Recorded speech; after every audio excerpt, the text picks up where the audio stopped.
President Hollande, the people of France, friends, family, our veterans. If prayer were made of sound, the skies over England that night would have deafened the world.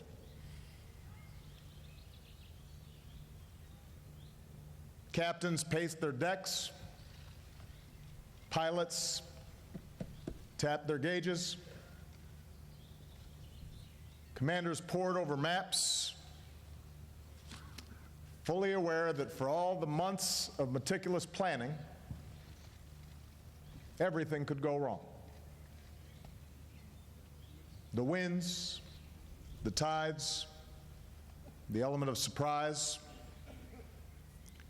and above all, the audacious bet that what waited on the other side of the channel would compel men not to shrink away, but to charge ahead.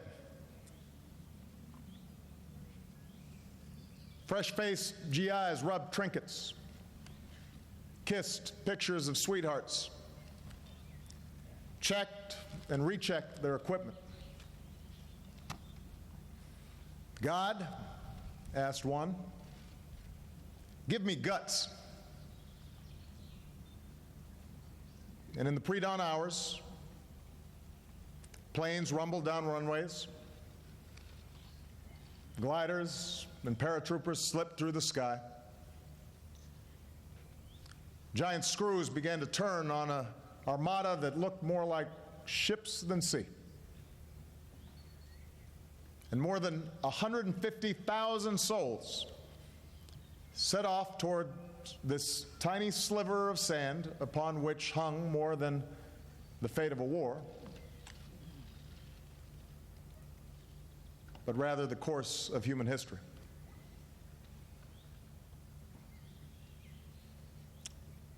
President Hollande, distinguished guests, I am honored to return here today to pay tribute to the men and women of a generation who defied every danger. Among them are veterans of D-Day. And gentlemen, we are truly humbled by your presence here today.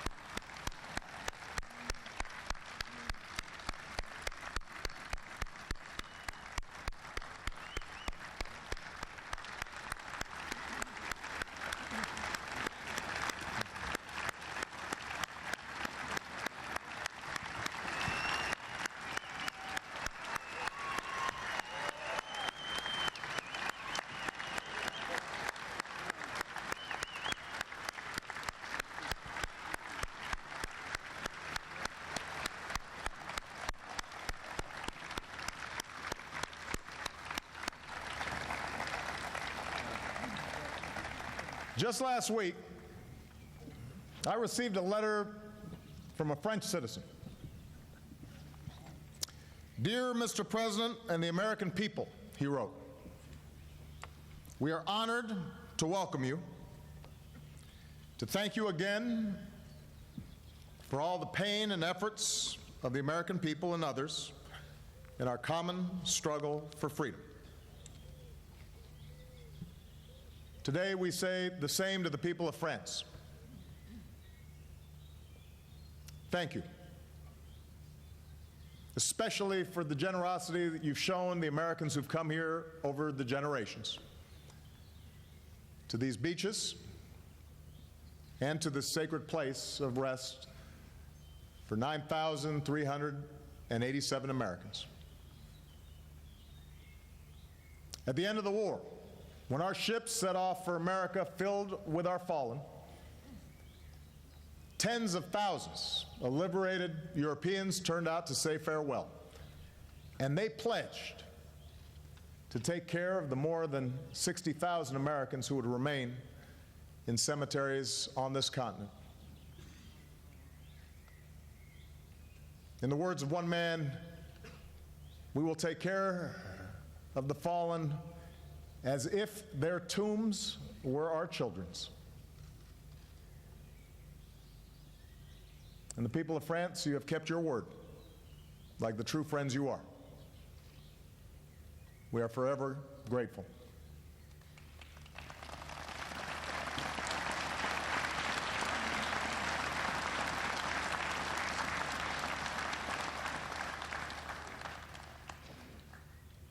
Here, we don't just commemorate victory, as proud of that victory as we are. We don't just honor sacrifice, as grateful as the world is. We come to remember why America and our allies gave so much for the survival of liberty at this moment of maximum peril. We come to tell the story of the men and women who did it, so that it remains seared into the memory of a future world. We tell this story for the old soldiers who pulled themselves a little straighter today to salute brothers who never made it home. We tell the story for the daughter who clutches a faded photo of her father, forever young. For the child who runs his fingers over colorful ribbons he knows signifies something of great consequence, even if he doesn't yet fully understand why. We tell this story to bear what witness we can to what happened when the boys from America reached Omaha Beach. By daybreak, blood soaked the water. Bombs broke the sky. Thousands of paratroopers had dropped into the wrong landing sites. Thousands of rounds bit into flesh and sand. Entire companies worth of men fell in minutes. Hell's Beach had earned its name. By 8:30 a.m., General Omar Bradley expected our troops to be a mile inland. 6 hours after the landings, he wrote, we held only 10 yards of beach. In this age of instant commentary, the invasion would have swiftly and roundly been declared, as it was by one officer, a debacle. But such a race to judgment would not have taken into account the courage of free men. Success may not come with rushing speed, President Roosevelt would say that night, but we shall return again and again. And paratroopers fought through the countryside to find one another. Rangers pulled themselves over those cliffs to silence Nazi guns. To the west, Americans took Utah Beach with relative ease. To the east, the British tore through the coast, fueled by the fury of 5 years of bombs over London and a solemn vow to fight them on the beaches. The Canadians, whose shores had not been touched by war, drove far into France. And here, at Omaha, troops who finally made it to the seawall used it as shelter, where a general barked, if you're Rangers, lead the way. By the end of that longest day, this beach had been fought, lost, refought, and won. A piece of Europe once again liberated and free. Hitler's wall was breached, letting loose Patton's army to pour into France. Within a week, the world's bloodiest beach had become the world's busiest port. Within a month, 1 million Allied troops thundered through Normandy into Europe, and as our armies marched across the continent, one pilot said it looked as if the very crust of the earth had shaken loose.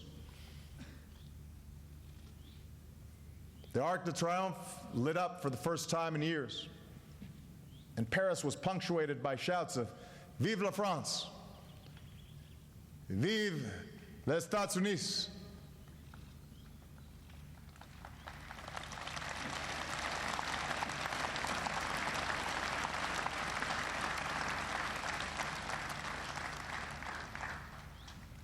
Of course, even as we gather here at Normandy, we remember that freedom's victory was also made possible by so many others who wore America's uniform. 2 years before he commanded armies, Eisenhower's troops sliced through North Africa. 3 times before D-Day, our GIs stormed the beaches at Sicily, Salerno, Anzio. Divisions like the Fighting 36th brawled their way through Italy, fighting through the mud for months, marching through towns past waving children before opening the gates to Rome. As the dog faces marched to victory in Europe, the devil dogs, the Marines, clawed their way from island to island in the Pacific in some of the war's fiercest fighting. And back home, an army of women, including my grandmother, rolled up their sleeves to help build a mighty arsenal of democracy. But it was here, on these shores, that the tide was turned in that common struggle for freedom. What more powerful manifestation of America's commitment to human freedom than the sight of wave after wave after wave of young men boarding those boats to liberate people they had never met? We say it now as if it couldn't be any other way. But in the annals of history, the world had never seen anything like it. And when the war was won, we claimed no spoils of victory. We helped Europe rebuild. We claimed no land other than the earth where we buried those who gave their lives under our flag and where we stationed those who still serve under it.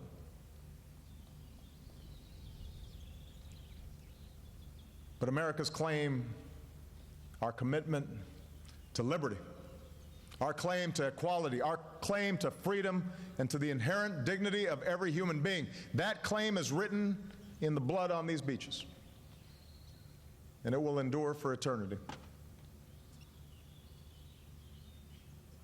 Omaha, Normandy, this was democracy's beachhead. And our victory in that war decided not just a century, but shaped the security and well-being of all posterity. We worked to turn old adversaries into new allies. We built new prosperity. We stood once more with the people of this continent through a long twilight struggle until finally a wall tumbled down and an iron curtain too. And from Western Europe to East, from South America to Southeast Asia, 70 years of democratic movements spread. And nations that once knew only the blinders of fear began to taste the blessings of freedom. None of that would have happened without the men who were willing to lay down their lives for people they'd never met and ideals they couldn't live without. None of it would have happened without the troops President Roosevelt called the lifeblood of America, the hope of the world.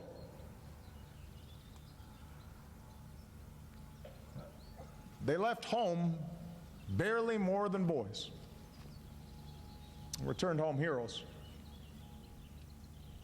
But to their great credit, that is not how this generation carried itself. After the war, some put away their medals, were quiet about their service, moved on. Some, carrying shrapnel and scars, found that moving on was much harder.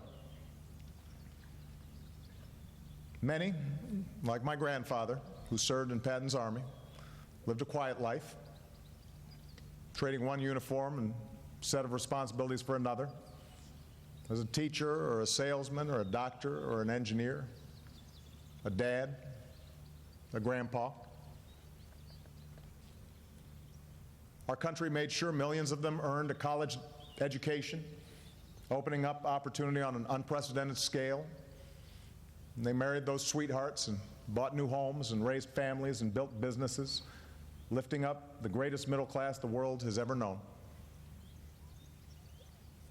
And through it all, they were inspired, I suspect, by memories of fallen brothers. Memories that drove them to live their lives each day as best they possibly could. Whenever the world makes you cynical, stop and think of these men. Whenever you lose hope, stop and think of these men. Think of Wilson Caldwell, who was told he couldn't pilot a plane without a high school degree, so he decided to jump out of a plane instead. And he did here on D-Day with the 101st Airborne when he was just 16 years old. Think of Harry Kolkowitz, the Jewish son of Russian immigrants, who fudged his age at enlistment so he could join his friends in the fight. And don't worry, Harry, the statute of limitations has expired. Harry came ashore at Utah Beach on D-Day. And now that he's come back, we said he could have anything he wants for lunch today. He helped liberate this coast after all, but he said a hamburger would do fine. What's more American than that? Think of Rock Merritt, who saw a recruitment poster asking him if he was a man enough to be a paratrooper, so he signed up on the spot.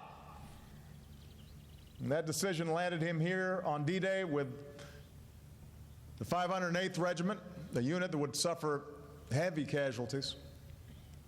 And 70 years later, it's said that all across Fort Bragg, they know Rock. Not just for his exploits on D-Day or his 35 years in the Army, but because 91-year-old Rock Merritt still spends his time speaking to the young men and women of today's Army and still bleeds OD green for his 82nd Airborne. Whenever the world makes you cynical, whenever you doubt that courage and goodness is possible, stop and think of these men. Wilson and Harry and Rock, they are here today. And although I know we already gave them a rousing round of applause, along with all our veterans of D-Day, if you can stand, please stand. If not, please raise your hand. Let us recognize your service once more. These men waged war so that we might know peace. They sacrificed so that we might be free. They fought in hopes of a day when we no longer need to fight. We are grateful to them.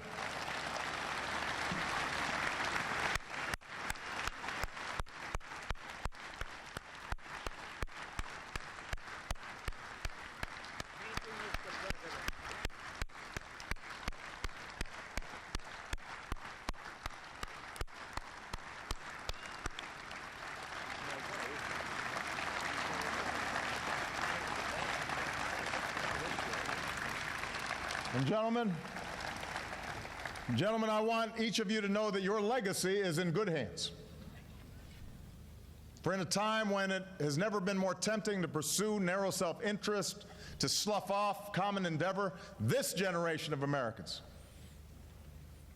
a new generation, our men and women of war, have chosen to do their part as well. Rock, I want you to know that Staff Sergeant Melvin Cedillo Martin, who's here today, is following in your footsteps. He just had to become an American first, because Melvin was born in Honduras, moved to the United States, joined the Army. After tours in Iraq and Afghanistan, he was reassigned to the 82nd Airborne. And Sunday, he'll parachute into Normandy.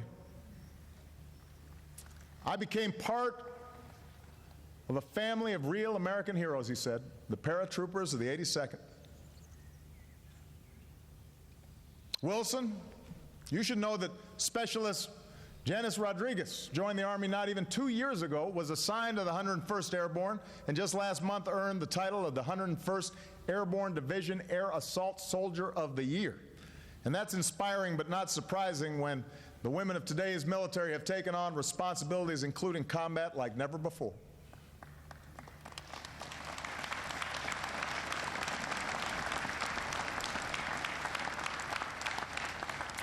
I want each of you to know that their commitment to their fellow service members, and veterans endures. Sergeant First Class Brian Hawthorne's grandfather served under General Patton and General MacArthur. Brian himself served 2 tours in Iraq, earned the Bronze Star in Baghdad for saving the life of his best friend, and today he and his wife use their experience to help other veterans and military families navigate theirs. And Brian's here in Normandy to participate in Sunday's jump. And here, just yesterday, he re-enlisted in the Army Reserve. And this generation, this 9/11 generation of service members, they too felt something. They answered some call. They said, "I will go." They too chose to serve a cause that's greater than self. Many even after they knew they'd be sent into harm's way. And for more than a decade, they have endured tour after tour. Sergeant First Class Corey Remsburg has served 10. And I've told Corey's incredible story before, most recently when he sat with my wife Michelle at the State of the Union address. It was here at Omaha Beach on the 65th anniversary of D-Day where I first met Corey and his fellow Army Rangers right after they made their own jump into Normandy. The next time I saw him, he was in the hospital, unable to speak or walk after an IED nearly killed him in Afghanistan. But over the past 5 years, Corey has grown stronger, learning to speak again and stand again and walk again. And earlier this year, he jumped out of a plane again. And the first words Corey said to me after his accident echoed those words first shouted all those years ago on this beach: "Rangers, lead the way." So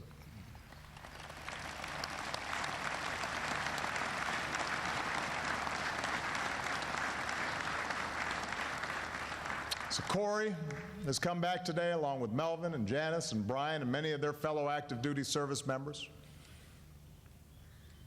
We thank them for their service. They are a reminder that the tradition represented by these gentlemen continues.